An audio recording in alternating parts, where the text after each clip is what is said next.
So, welcome everybody to our podcast Echoes, in which we are going to talk and discuss about different topics regarding our atelier course here in Politecnico de Torino, talking also about the different projects that we are working on, that our classmates are also working on. So, let's do a brief presentation of who are we. My name is Simón Peña Correal. I come from Bogotá, Colombia, and I'm studying the master's degree for sustainability for architecture in Politecnico de Torino. Okay, well, hi everybody, welcome to our podcast. My name is Sebastián Fernández. I'm from Bogotá, Colombia. I'm also doing the double degree program for sustainability. Hi everyone, I'm Gökyar from Istanbul, Turkey, and we're in the same class, so we're all doing the same course. Hi everyone, I'm Katerina Basile e anch'io faccio la stessa magistrale e lo stesso corso. Perché in italiano? In Italian. It's nice. Podemos hablar los idiomas que queramos. No, but let's keep it in English. Yeah. For the podcast. So, let's start by discussing what we are doing in Atelier. In the Atelier group, we are working on different problems in different parts of the world, taking into account two main aspects, which are the territory and the social part, like the inhabitants of those places. For example, we are working in the Arctic, in the North Pole, in the Arctic region, so we have like this multiple nationalities. We are working with different cultures, different aspects. Where are you working, for example? We're working on Sweden, but we mostly focus on the northern part, which is Norrbotten. Sì. And we are dealing with the deforestation problem and the Sami peoples. Okay.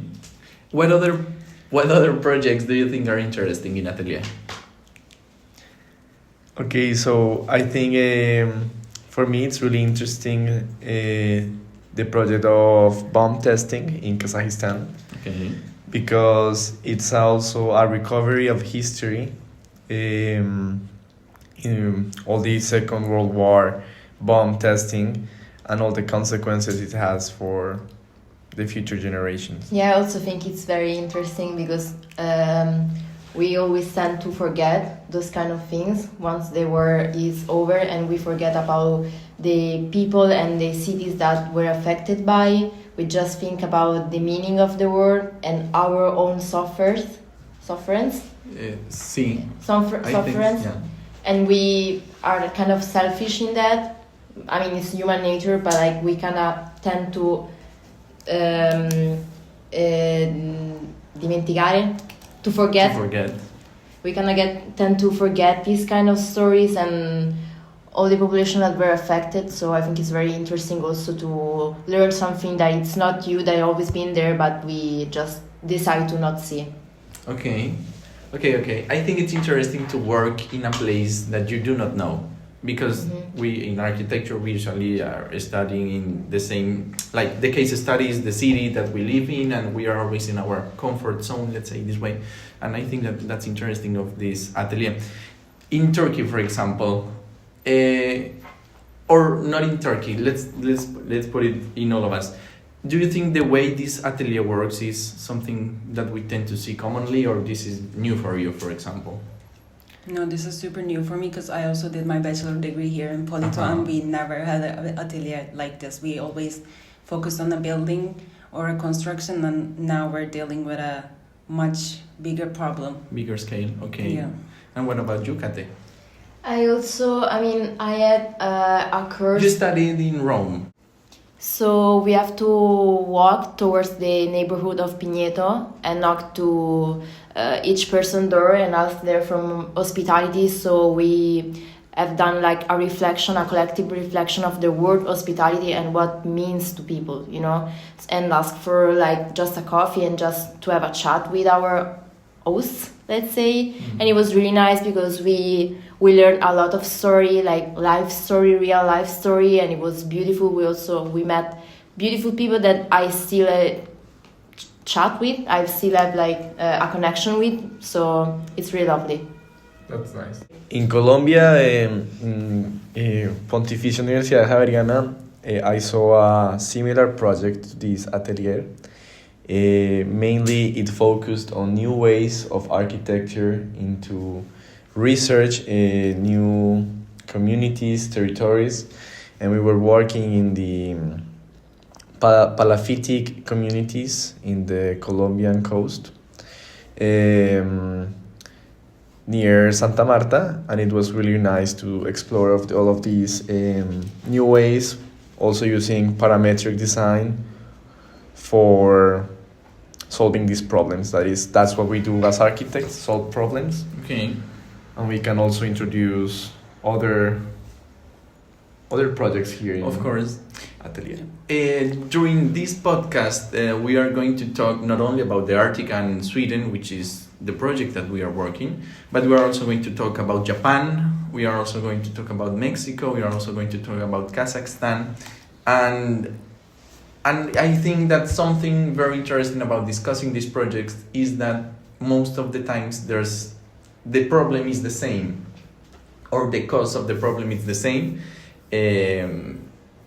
because it tends to be something, I don't know what's the name for it, like the big problem that connects everything is not just about pollution, it's just not about the state, but it's like, it's not capitalism, or what do you think is the bigger... Hold your conclusions. No, I actually think that could be capitalism, but maybe in a large sense of way, not of the sense of capitalism as per se, but also in the meaning that we are all part of this big problem that it's called capitalism, because now it's like inside our structure, our society, it's shaped in order to have the meaning of capitalism. Yes. And we didn't even realize it, that it's like in front of our eyes, and it's like it's hiding from us, but it's not really hiding. Actually, we're like deciding to not see it. And like, for example, in Sweden, like they're cutting all this tree and doing unlogging because they want to sell more wood that it's possible.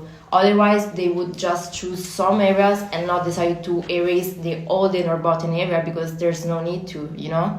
There are a lot of companies that could also extract wood in other parts that are not sacred for some people, like the Samis people, for example. And maybe like in Kazakhstan, the nuclear thing, they will happen for capitalism, because war happens for money. They're not real issue. It's all about the money, and the money is about power. capitalism and power. Of course, money and power, they go Benefit. You go in a parallel way, you know. Side by side, yeah. And there's always a very big and important social aspect, right? Like in everything that we do as architects, the investigation that we're doing, how important do you think is the sociology part? But I think that as an architect, yeah, the sociology part is everywhere. It's not just in these kind of problematic themes, let's say. Yeah. It's everything. Even when you're doing like an house, it's something sociological, because you're doing an house that someone is gonna live into it. So it's all about, at the end of the day, it's all about the human being. Are we more architects or sociologists? I think there is a good combination. We are, of course, architects. We are not sociology, because we are not. No, but I think there are moments in which I think that an architect has to be a sociology. Okay. As well. It's a hand-by-hand work to know the community you're designing for, the user experience. Okay. We as architects need to know what we're doing, for who we're doing it, understand all those dynamics. And also non-humans, right? Yeah, Yes. also, of course. So Many actors. Yeah. So like for every being, actually, that is living and breathing and everything. So sociology, at the end of the day, is not the correct term for it. It's like all the living beings that But we not are only interacting with. No, and there's a lot of human, non-human. Because, for example, in the Arctic, we are worried about the layers of the atmosphere. That's yeah, not but a they living. also gonna affect human beings, so it's related anyway. Okay, so thanks for listening to our podcast. In the next episode, we're going to continue this discussion and dig more into these problematics.